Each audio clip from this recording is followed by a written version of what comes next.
नमस्कार दोस्तों, आज मैं आप लोगों के लिए थोड़ा से अलग टाइप का गणित लेकर आया हूं जो बहुत ही मजेदार है और इसमें आपको थोड़ा सा दिमाग लगाना पड़ेगा। जी हां दोस्तों, आप सभी जानते हैं हम जो गणित जानते हैं, हम जो गणित का उपयोग करते हैं उसमें हम दार्शनिक प्रणाली का प्रयोग करते हैं। इसके अलावा हम एक और प्रणाली जानते हैं जिसको बोलते हैं द्विआधारित प्रणाली।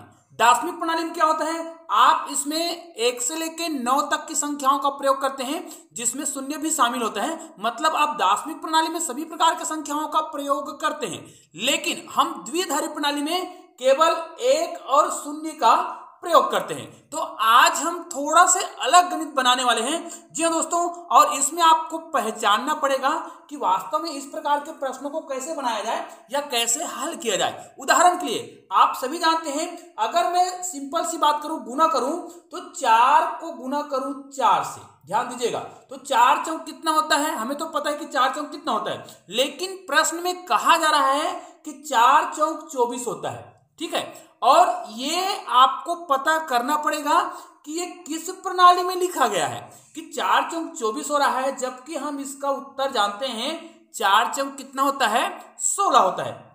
मतलब 4 गुणित 4 करेंगे तो वास्तव में तो 16 होता है। तो ये 16 किस प्रणाली में लिखा गया है, इसके बारे में आप सभी जानते हैं, ये दार्शनिक प्रणाली में लिखा गया है। कैसे, मैं आपको इसको सिद्ध करके बता रहा हूं।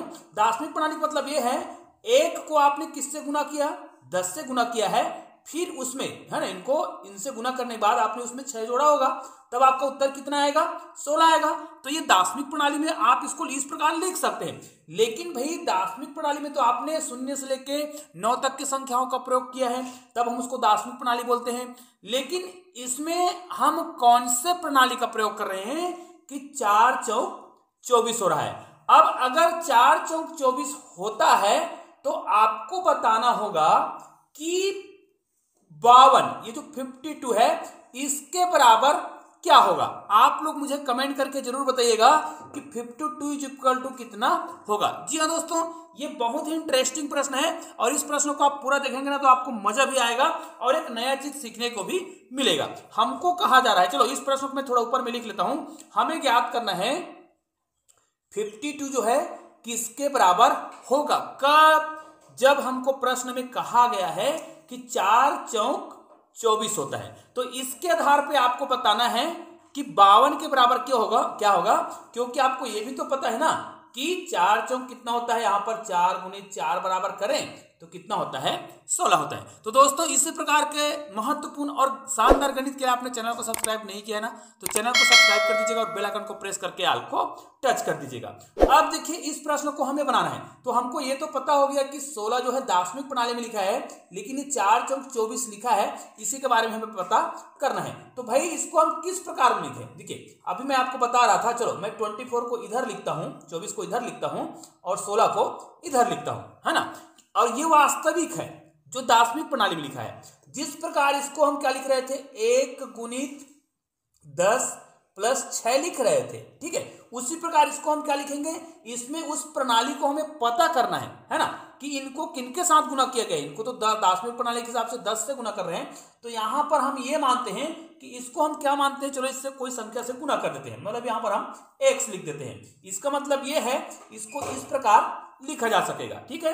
अब इनको देखिए और इनको देखिए, यहां पर हमें x का मान निकालना है। जैसे यहां पर दार्शनिक प्रणाली में हम इसको 10 मान रहे थे, उसी प्रकार हमें क्या करना है, यहां पर x का मान निकालना है। उसके लिए इसको तो हमें 16 ही लिखना है, यहां पर मैं समझाने के लिए इसको लिख रहा था, तो यहां पर ये 16 ही है। अब देखिए यहां से हमें क्या करना है, इसका मान निकाल लेना है। तो भाई यहां से 2x बराबर क्या हो जाएगा, 16 माइनस 4 हो जाएगा। 16 में 4 आप जब घटाएंगे, अब इसको तो मैं मिटा देता हूं, इसकी आवश्यकता हमें अभी नहीं पड़ेगी, है ना। तो हमें यहां पर मान कितना मिल जाएगा, आप देख सकते हैं। यदि मैं x का वैल्यू निकालना चाहूं तो 16 में 4 घटाएंगे तो कितना आएगा, 12 आएगा, और 12 को आपको भाग देना होगा 2 से, तो कितने बार जाएगा, 2 छक्का 12। मतलब यहां पर x का जो वैल्यू है वो कितना आ रहा है, देखिए x का वैल्यू कितना आ रहा है, 6 आ रहा है। अब इस मान को यदि हम इस समीकरण में रख दें, जहां पर हम इसको दार्शनिक प्रणाली के आधार पर पता कर रहे थे कि वास्तव में ये किस प्रणाली में लिखा है, तो आप यहां पर देख सकते हैं हमें x का मान तो मिल गया है, कितना मिला है, 6 मिला है। तो हमें क्या कहा गया था, 4 गुणित 4 बराबर कितना आना चाहिए था, 24। तो वास्तव में अगर हम x का मान कितना रखें, x का मान 6 रखें इसी सूत्र में, ये 24 में है ना। तो देखिए इसको हमने 24 लिखा था, तो 24 को हम किस रूप में लिख रहे थे, जब x का मान निकालना था तो हमने x का मान 6 तो निकाल दिया, लेकिन 24 को हम इस प्रकार लिखे थे, यदि इसमें हम x का मान 6 रखें तो हमारा मान अगर 16 आता है तो हमें वो पता चल गया है कि ये किस प्रकार लिखा गया है। तो यहां पर देखिए 2 और x का मान यदि हम क्या रख दें, 6 रख दें, प्लस उसमें 4 जोड़े तो 6 दूनी कितना हो जाएगा 12, और उसमें हम 4 जोड़ेंगे तो कितना हो जाएगा, यहां पर देखिए 12 4 कितना आ रहा है 16 आ रहा है, जो बिल्कुल सही है। अब हमें पूछा गया था भाई कि वास्तव में जो हमें संख्या दिया गया है वो कौन सा है, हमें जो संख्या दिया गया है वो 52 है। अब ये तो आपको समझ आ गया है कि जब 4 गुणित 4 बराबर यहां पर क्या हो रहा था 24 हो रहा था, जबकि हमें वास्तविक मान इसका पता है कितना है 16 है, 4 चौक 16 होता है।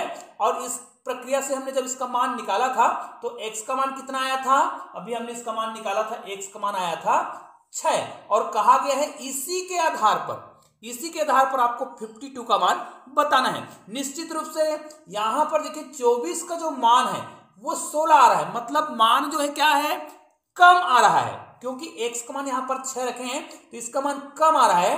तो 52 का जो मान है इसका मान भी जब हम यहां पर रखेंगे तो इसका मान भी इससे क्या आएगा, कम ही आएगा निश्चित रूप से। तो यहां पर देखिए 5 लिखेंगे और x का मान, जैसे इसको हम क्या लिखते हैं 5x + 2 लिखते हैं ना, 5x + 2 लिखते इज इक्वल टू यहां पर कोई भी मान आता, जैसे इसमें 16 था तो यहां पर मान ज्ञात करना है, वहां पर मान दिया था जिसके आधार पर हमने x का वैल्यू निकाला, यहां पर हमें मान ज्ञात करना है तो कोई दिक्कत नहीं है, हमें क्या करना पड़ेगा, ये तो हम मान ज्ञात कर ही रहे हैं। यहां पर x का मान रखेंगे 6 रखेंगे तो 5 गुणित 6 + 2 इसको गुना करेंगे, 5 6 का 30 और 30 में 2 जोड़ेंगे कितना आ जाएगा, ये आ जाएगा 32, जो बिल्कुल सही है।